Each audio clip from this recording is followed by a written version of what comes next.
पहले क्वेश्चन की प्रॉब्लम लेंगे।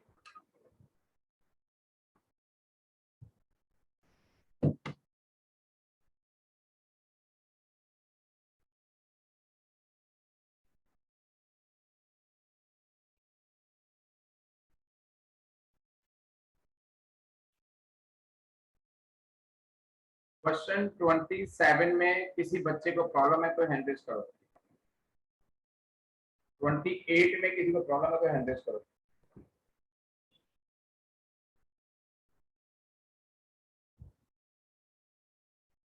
27, 28 में किसी को प्रॉब्लम है तो बताओ। ठीक है। क्वेश्चन 29 में जिसको प्रॉब्लम है हैंड रेज करो।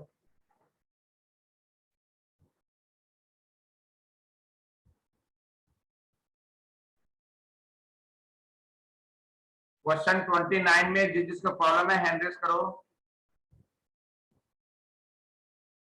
बोलो अंशिका।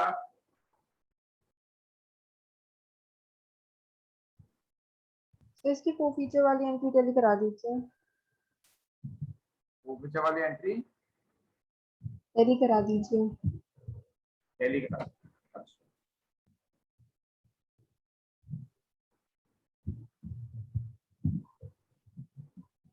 क्रिएशन हो गया इसका 29 आपका। सीएस का ट्विन एंड इलस्ट्रेशन तो हो गया।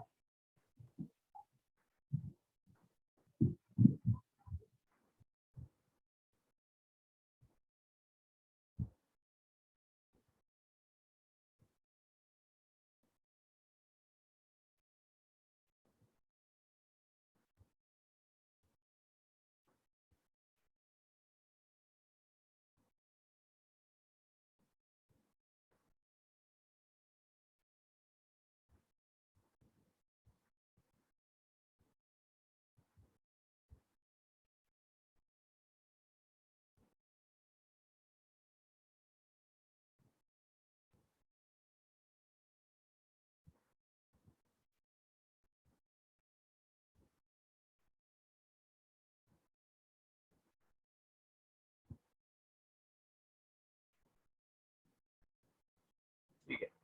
री इशू की एंट्री तो मैंने सिखाई नहीं है, लेकिन प्रॉफिट की एंट्री मैं आपके मिलवा देता हूँ। री इशू मैं सिखाऊंगा आपको अगर टाइम मिल गया तो। देखो, आफ्टर 6 एंट्री, शुरू की 6 एंट्री के बाद अगर इसमें पूरा क्वेश्चन करना है तो क्या मांगा। हाँ, पूरा मांगा है क्वेश्चन। तो फर्स्ट कॉल की एंट्री के बाद पहला फोरफीचर होगा।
ये पहला फोरफीचर है।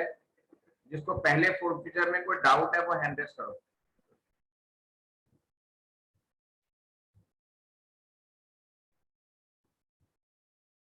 उसके बाद हम मांगेंगे second call. Share second call account debit to share capital account. Total share थे हमारे 10,000, जिसमें से हमने 500 शेयर्स फोरफिट कर लिए, तो शेयर रह गए 9500, जिनसे मैं सेकंड कॉल मांगूंगा।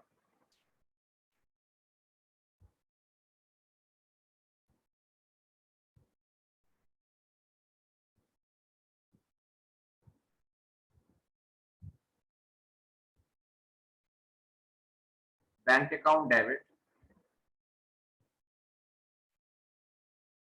मांगे मैंने 19,000, लेकिन 300 इंटू 600 रुपये मुझे नहीं मिलेंगे।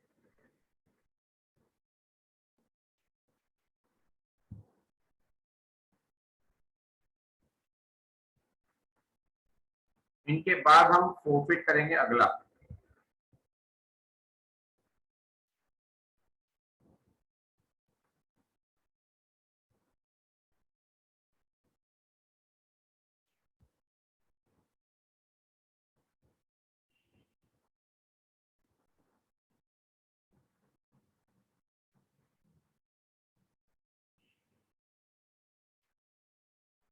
चलो, अब जिसको डाउट है वो हैंड रेज करो।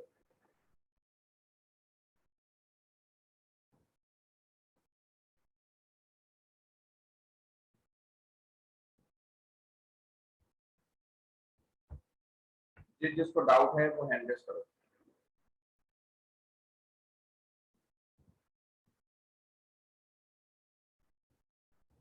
बोलो जय। सर ये आपने 4,000 कैसा है सर कॉल सीनियर्स में सर पहली एंट्री में? हमने फोरफिट डेबिट तो कर दिया।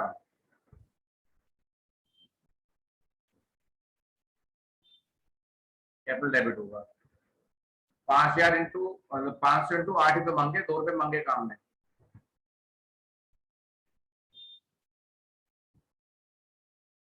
हाँ ठीक है। ठीक।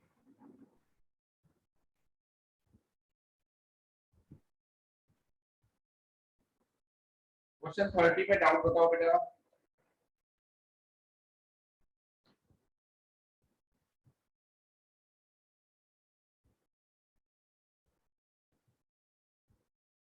बोलो। सर 30 में सर ये रीइशू वाला है सर कि can the share be reissued if he has state the meaning. मैंने मना किया था आपको कल कि इनमें खाली फोरफिट की एंट्री करनी है, रीइशू की एंट्री करनी नहीं है, तो मैं सिखाया नहीं है। सर इसमें फोर फीचर की एंट्री कैसे होगी? मतलब सर वो वाली एंट्री होगी ना सर इसमें फोर फीचर वाली? वो मैं एक बार सर सोल्यूशन भेज देता हूँ, आप चेक कर लो और उसके बाद पूछो प्रॉब्लम।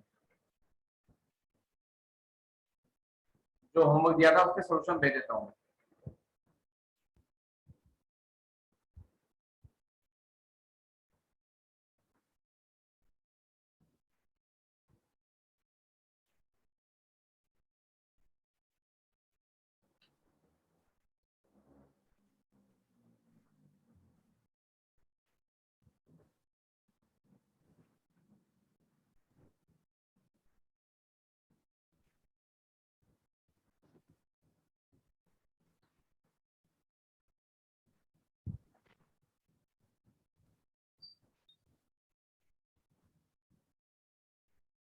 आप लोग आराम से मैच करके मुझे बताओ।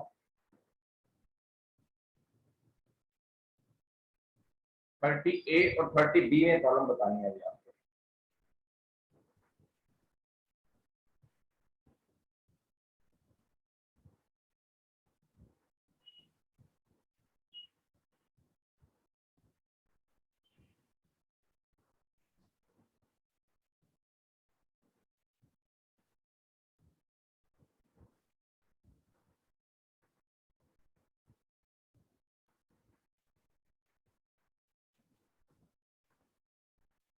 सर 30 में सर हम फोर फीचर की एंट्री नहीं करेंगे सर, इन्होंने लिख रखा है सॉल्व्ड इन बुक इटसेल्फ।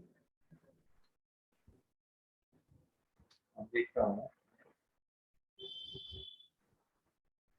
अच्छा, सोल्व इन बुक इटसेल्फ, ये तो बुक में सॉल्व रखा हुआ क्वेश्चन।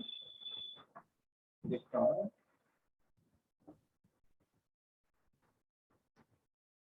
सॉल्व भी नहीं रखा।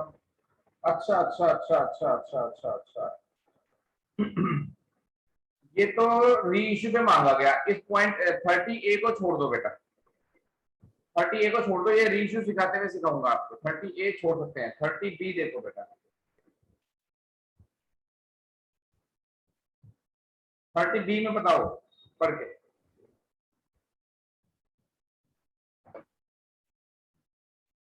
30A तो प्योर री इश्यू का ही है, वो तो बाद में बात होगी उसके।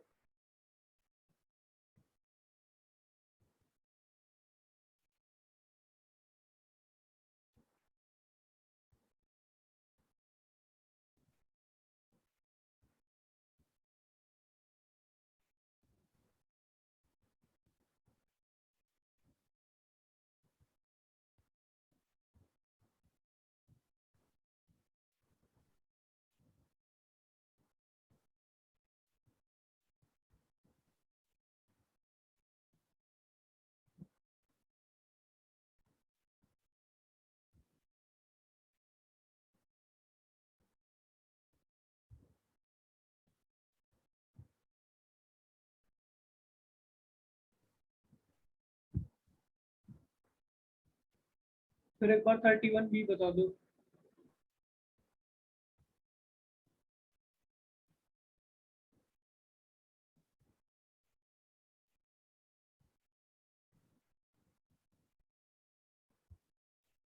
थर्टी वन का बी। अरे 30B बताओ पहले, जिसको प्रॉब्लम है हैंड रेस 30B में, और 31A में जिसको प्रॉब्लम है हैंड रेस करो। रीइश्यू की एंट्री नहीं करनी है अभी, कोफीचर तक।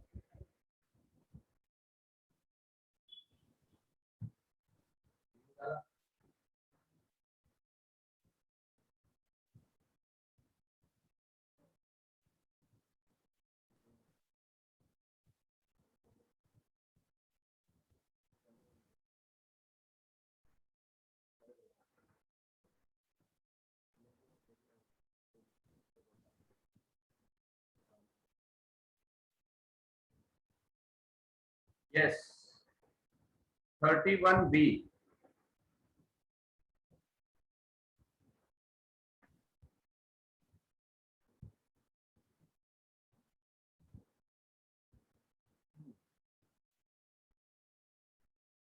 दो 2000 शेयर प्रॉफिट के, 10 का एक था, फुल्ली कॉल्ड अप थे, पूरा पैसा मांग चुके थे इनके, 14,000 में मिले हैं। अच्छा अच्छा अच्छा अच्छा।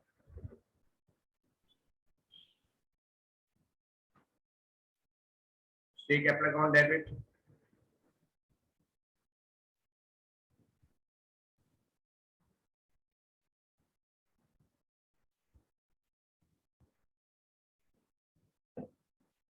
चौदह हजार तो मिल चुके हैं, तो वो इसमें आ जाएंगे।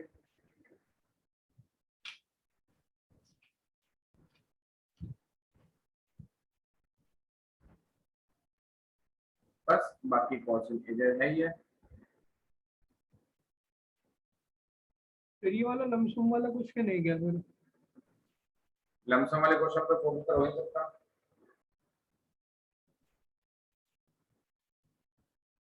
उसमें तो फोकस हो ही नहीं सकता। तो इसमें इकट्ठा ही हो गया ना सर। वो 10 रुपए। क्वेश्चन को डिफिकल्ट बनाने के लिए आपको बता रहे हैं, इंस्टॉलमेंट का मनी नहीं बताया आपको। बस ये है फोकस की एंट्री। कंफ्यूज करने के लिए कुछ भी करेंगे। कहा था दिया था होमवर्क मैंने। तो 32 क्वेश्चन तक दिया था हमने।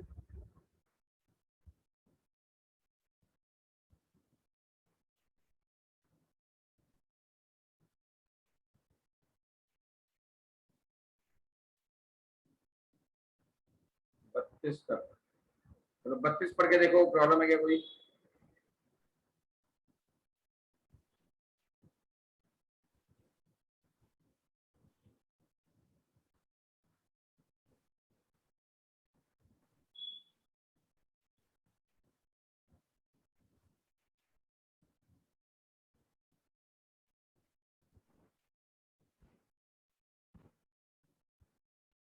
बताओ जय, 32 में प्रॉब्लम लो सर। हो जाएगा। और किसी बच्चे को 32 से प्रॉब्लम हो 32 में, तो जल्दी से हैंडल्स करो बेटा, बोर ना करो मुझे, जल्दी बताओ।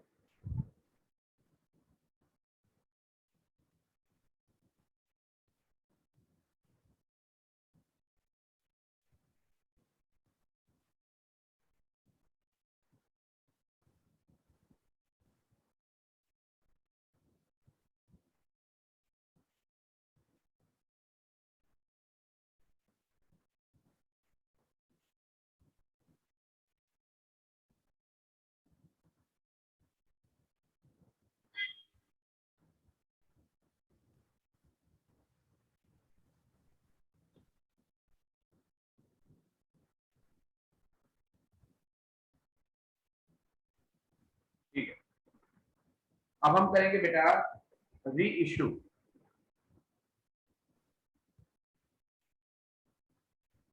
री इशू ऑफ शेयर्स, यानी कि जो शेयर मैंने फोरफिट किए हैं उनको दोबारा से इशू कर सकते हैं हम। किसी और को हम बेच रहे हैं शेयर, कि भाई तुम ले लो, उसके शेयर तो हमने कैंसिल कर दिए, आप ले लो।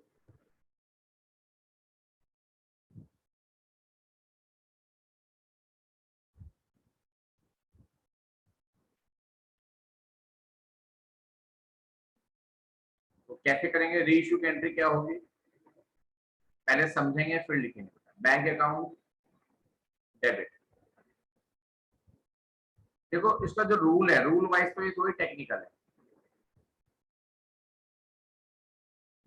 नंबर ऑफ शेयर्स री इशू, यानी कि कितने शेयर आपने री इशू करे, multiply multiply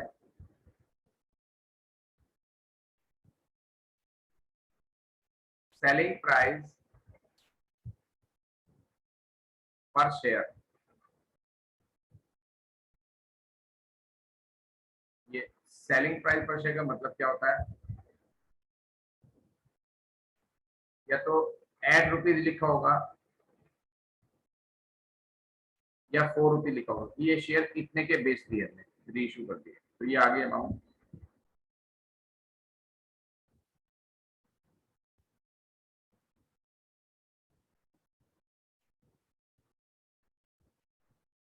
share capital account,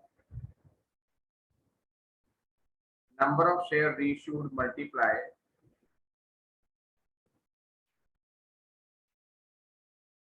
called up या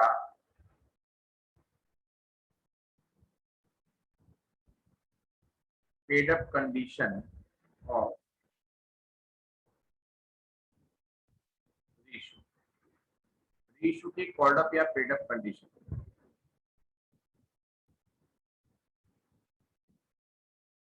जब क्वेश्चन कराऊंगा प्रैक्टिकली तो ये बात आपको तभी समझ में आएगी।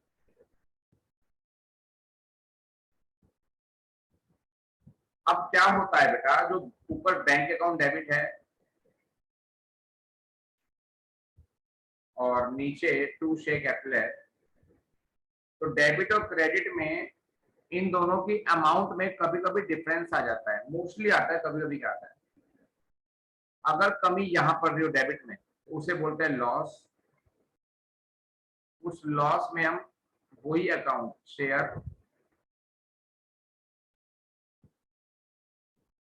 और फीचर अकाउंट ही डेबिट करते हैं।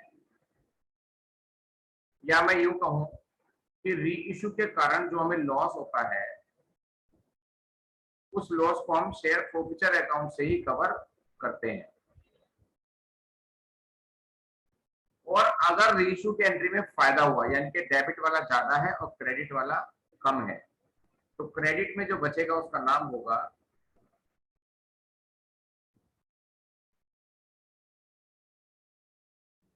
Security premium reserve. ये री इशू की कंप्लीट एंट्री है, पहले से नोट करो, इसके बाद एक एंट्री और भी करनी बताऊंगा।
बोलो इशिका बेटा। सर नमस्ते। नमस्ते बेटा। सर जब हमें लॉस हुआ तो हमने शेयर फॉरफीचर में से रिकवर कर लिया, पर सर जब हमें प्रॉफिट हुआ तो हमने शेयर फॉरफीचर में ऐड क्यों नहीं किया? देखो अगर शेयर आप ₹10 का शेयर आप 12 का 15 का बेचते हो, तो ये वो कंडीशन है। देखिए बैंक में इसका मतलब ज्यादा है, तो इसका मतलब है कि वो 10 वाला शेयर आप 12 का बेच रहे हो, 15 बेच रहे हो। तो जब शेयर महंगा बेचते हो तो प्रीमियम होता है।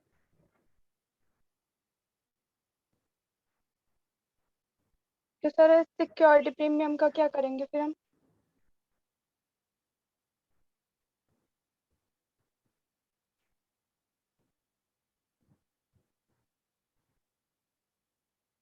क्या बोल रही है बेटा?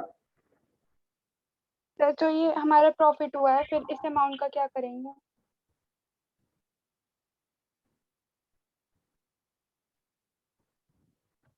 एक मिनट, मैं कोई मैसेज आ गया था, उसका रिप्लाई कर रहा हूँ। हाँ, सिक्योरिटी प्रीमियम का मतलब है कि जब हम 10 वाला शेयर 15 का बेचेंगे तो डेबिट वाला ज्यादा हो जाएगा, क्रेडिट वाला कम हो जाएगा, तो वो प्रीमियम में ट्रांसफर हो जाएगी, एक्सेस मनी। और अगर कम में बेचा तो ये नुकसान है। ये नुकसान उसी फायदे से कवर होगा जो फायदा हमें फोर्फीचर की एंट्री में हमने लिखा था। फोर्फीचर की एंट्री के अंदर हम हर एक में कर रहे थे टू शेयर फोर्फीचर अकाउंट, यानी कि जिसके शेयर मैं कैंसिल कर रहा हूं उसके जो पैसे मिल चुके हैं मुझे, जिन पे राइट लगा है, वो सारा का सारा पैसा मैंने इस अकाउंट में डाला है। ये मेरा फायदे का अकाउंट है, ये मेरा गेन है। तो अगर रीइश्यू में कुछ लॉस होता है तो इसी फायदे से कवर होगा, यानी कि उसी फोर्फीचर अकाउंट को ही मैं डेबिट करूंगा।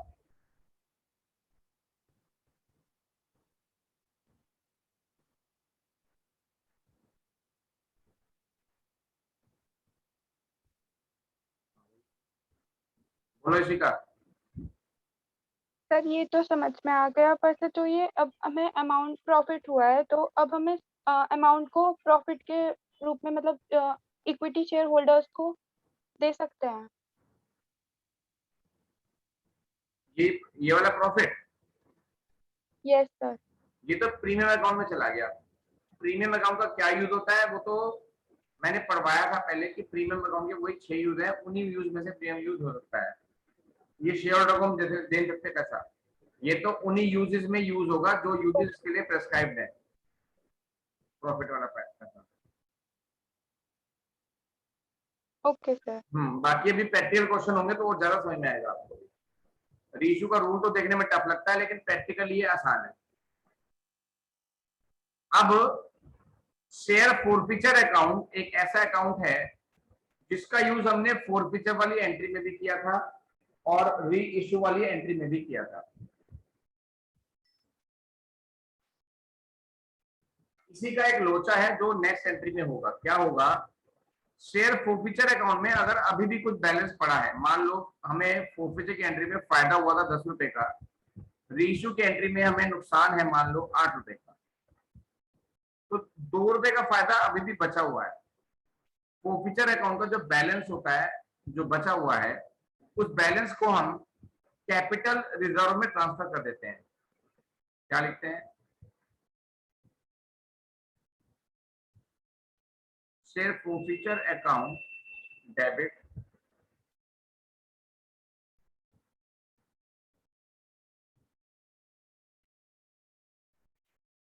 Capital reserve account.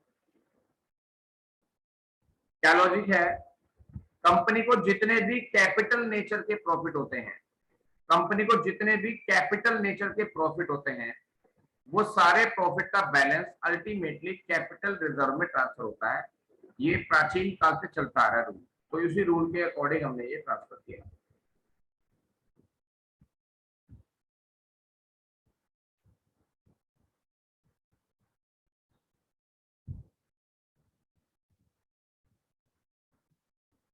आईसी का टीएस में प्रॉब्लम है, अगर फोरफीचर रीच के इसी लेवल से रिलेटेड तो आप फोटो भेजो साफ से खींच के एक बार। इतने में रीशू का एक क्वेश्चन करा दो, स्क्रीनशॉट ले लो आप सब लोग।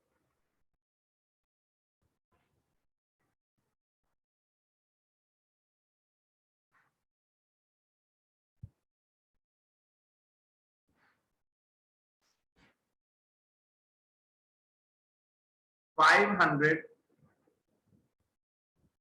शेयर्स, ठीक है, 10 रुपए का एक है, 7 मिल चुके हैं, इसका मतलब यह कि 3 रुपए नहीं मिले, ठीक है।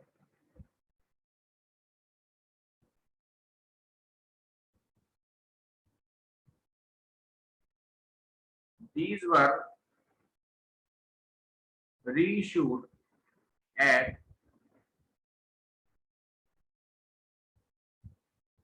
9 रुपए पर शेयर,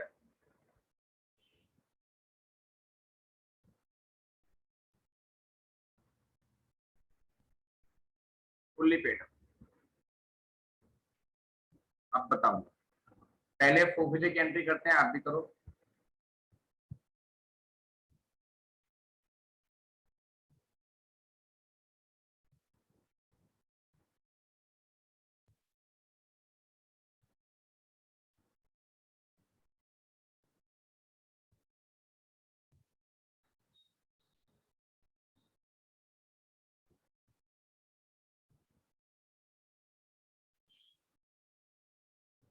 और इशू की एंट्री कर रहा हूं मैं, ध्यान से देखना। सेलिंग प्राइस क्या है? 9 रुपए लिखा था ना, 8 रुपीज, यानी कि कितने का बेचा? 9 रुपए का। यही 500 शेयर मैंने 9 रुपए के हिसाब से बेच दिए।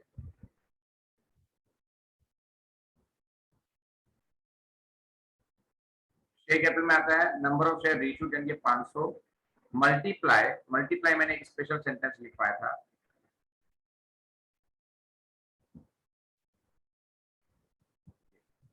कॉल्ड अप या paid up condition of reissue. यानी कि रीइश्यू वाली लाइन में पेड अप कॉल्ड अप कुछ लिखा है क्या कि दीज शेयर पर रीइश्यू, इस लाइन में कहीं पेड अप कॉल्ड अप लिखा है क्या? पूरा पढ़ते हैं। एट ₹9 पर शेयर फुल्ली पेड अप। हाँ, ये रहा। फुल्ली पेड अप का मतलब ये हो गया कि फुल का मतलब फुल अमाउंट, शेयर की फुल अमाउंट।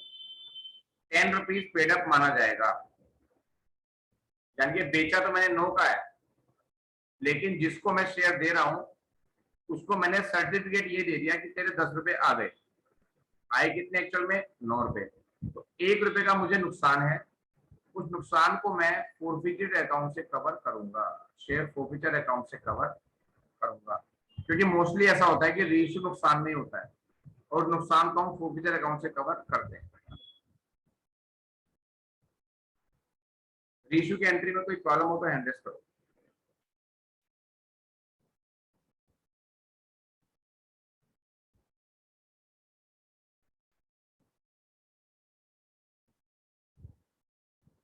बोलो। और इसमें 10 रुपीज से मल्टीप्लाई की हुई। फुल्ली पेड अप लिखा है, यानी फुल अमाउंट।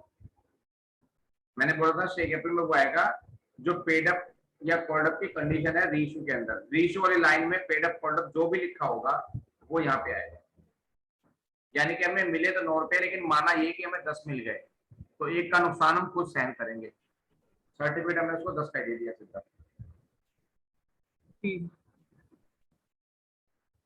तो कैपिटल के हिसाब से तो मेरी जनरेट होगी 5000, लेकिन बैंक अकाउंट में मेरे पास 4500 ही आए, तो जो 500 का नुकसान है वो फोरफिचर अकाउंट से कवर करूंगा। अब शेयर फोरफिचर अकाउंट में जो बैलेंस बचा होगा उसे मैं कैपिटल रिजर्व में ट्रांसफर करूंगा।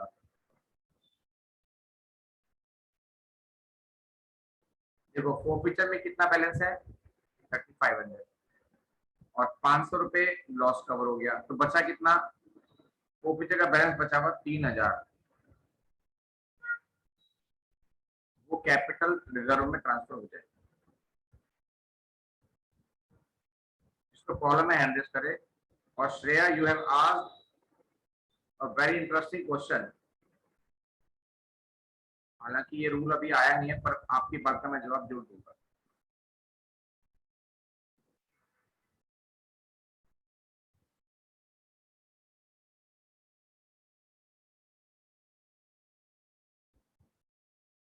श्रेया का एक क्वेश्चन आया मेरे पास कि फोरफिचर में जैसे 3500 रुपए हैं, और यहाँ पर जो लॉस है अगर वो ज्यादा हो जाए, या तो 500 है, यानी कि वो कह रही है कि लॉस अगर 3600 हो जाए तो क्या होगा। आपने अभी, आप लोगों ने 31A क्वेश्चन पढ़ा था अभी, और आपको समझ में आएगा।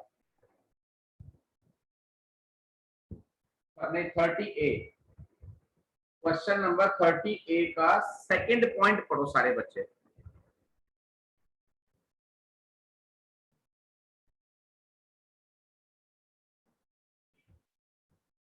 यानी कि जो शेयर री इश्यू होते हैं ये मिनिमम कितने रुपए में होने चाहिए, यानी कि लॉस हम मैक्सिमम कितना सहन कर सकते हैं, इसकी एक लिमिट बनी हुई है। ऐसा नहीं कि ये लॉस कभी भी इस प्रॉफिट से ज्यादा हो जाएगा, यही लिमिट है। यानी कि फोरफिचर में जितना लॉस हो रहा है, फायदा हो रहा है, रीइश्यू का लॉस उससे कभी भी ज्यादा नहीं हो सकता। तो चलो जब तुमने क्वेश्चन उठाया तो ये नोट लिखवा देता हूँ। लॉस ऑन रीइश्यू यानी कि डेबिट और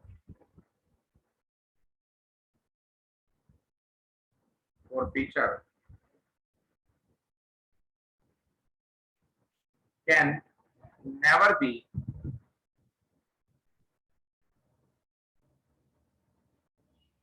more than gain on forfeiture।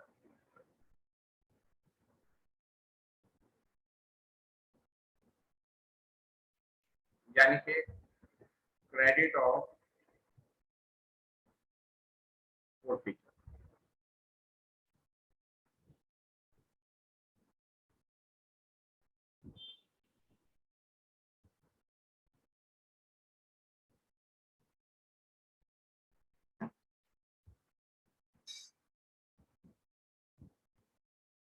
ये कभी भी ज्यादा नहीं होगा, यही लिमिट है इसकी।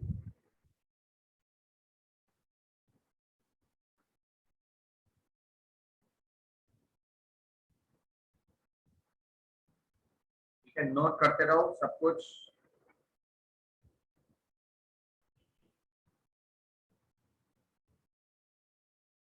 अब एक क्वेश्चन और लिखो। अच्छा ये तो टाइम हो गया बेटा। चलो अब आपको देते हैं होमवर्क। होमवर्क मैं आपको व्हाट्सएप कर देता हूँ बेटा, ठीक है? आराम से देख के व्हाट्सएप करता हूँ, कौन कौन से आप कर सकते हो। ठीक, बाय बाय।